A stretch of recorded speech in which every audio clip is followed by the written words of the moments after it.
Hi, I'm Tom Mayenknecht, host of the Sport Market on Team 1040 and teamradio.ca. This video commentary and show preview is brought to you by our friends at imambo.com.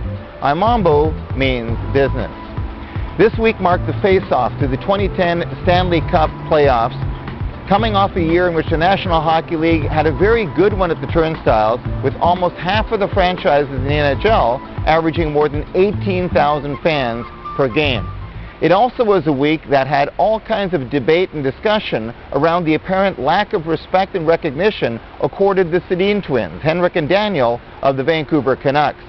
A lot of the debate was triggered by Henrik Sedin scoring 112 points to win the first Art Ross Trophy in the history of the franchise, and by some Eastern media suggesting that he shouldn't even be considered as an MVP candidate for the Hart.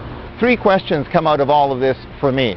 The first one is, how can we on the West Coast really complain about the time it's taking for the Eastern media to get their heads around how terrific the Sedins are, when it took quite a long time here in Vancouver even for local media and fans to do the same?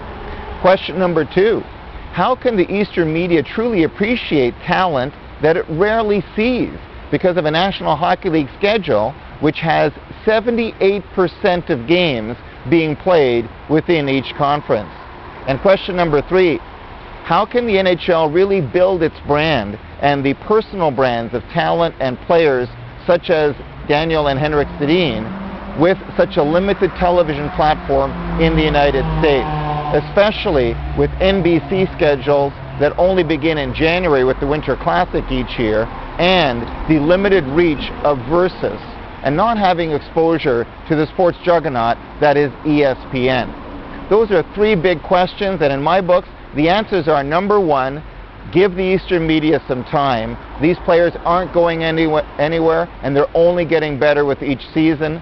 The answer to question number two, the NHL should adopt a much more balanced schedule, much like the NBA, which has only 63% of games being played within each team's conference.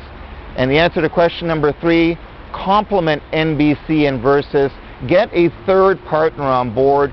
Borrow a page from the handbook of the National Football League, which has, including its own network, 4 or 5 involved in broadcasting NFL games. You put those things in place, and more fans will truly appreciate the magic that is both Henrik and Daniel Sedin. Those are some of the stories we'll be following this week on the Sport Market on Team 1040 and teamradio.ca, where we try and go behind the scenes but keep you ahead of the story.